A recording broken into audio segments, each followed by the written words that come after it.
There's a question some men carry for years and never say out loud.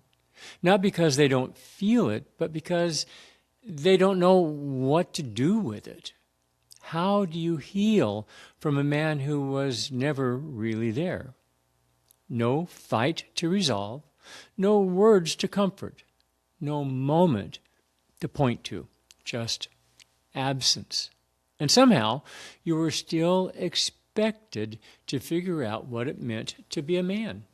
There's another question most fatherless sons carry, but also almost never say out loud. How do I heal from a man who never showed up?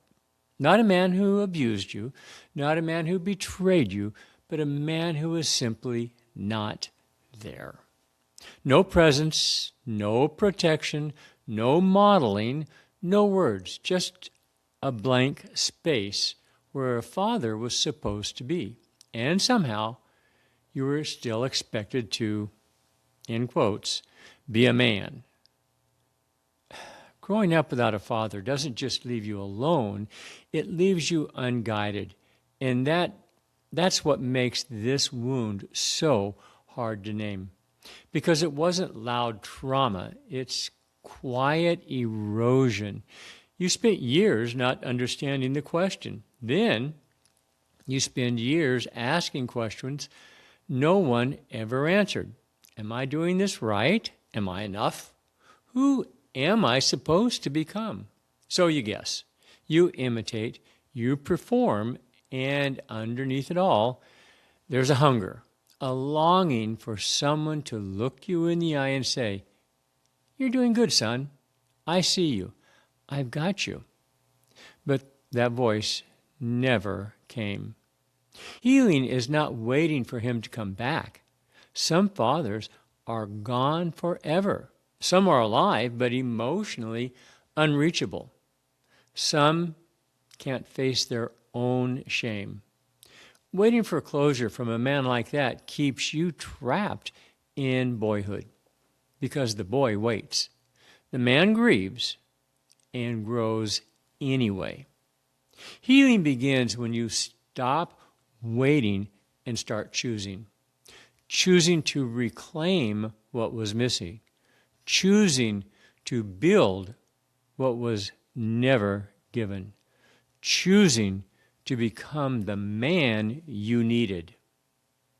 Many fatherless sons carry a fantasy that one day he'll reach out, apologize, finally see you, and maybe he will. But tying your healing to that moment keeps your strength dependent on someone else's return. Hope isn't what keeps you stuck. Dependence is. The boy waits for the father. The man releases the fantasy and builds his life anyway. Now, you needed things from your father: a steady voice, protection, direction, a mirror that said, "You matter, you belong, you are enough." Those things didn't disappear, but you are no longer powerless to meet them. This is not denial. It's reparenting.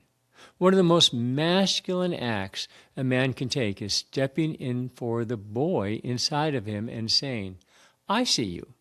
I'm here now. We're doing this together."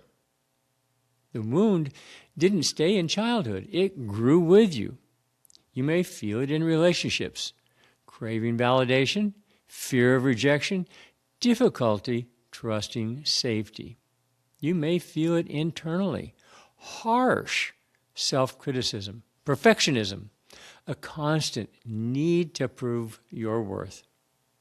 You may feel it in failure, either crushed by mistakes or emotionally detached. These are not flaws. They are adaptations to growing up without guidance. And adaptations can be, probably should be, updated. You were not the problem. Your father's absence is not proof of your unworthiness. It reflects his limitation, not your value. You can father yourself now. You can become the man you needed. Hang on, not overnight, but deliberately, with structure, with honesty, with consistency. Forgiveness is for you, not him. Forgiveness is not reconciliation. It is release. He does not get to define you anymore.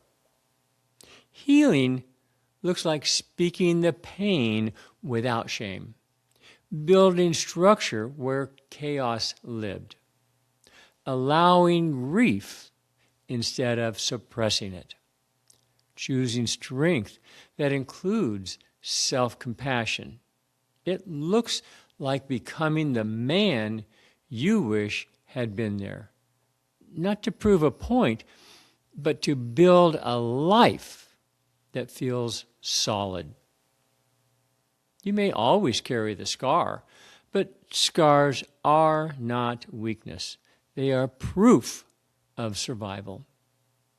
Men who heal this wound often develop discernment, depth, and presence. They know the cost of absence and choose to be grounded anyway.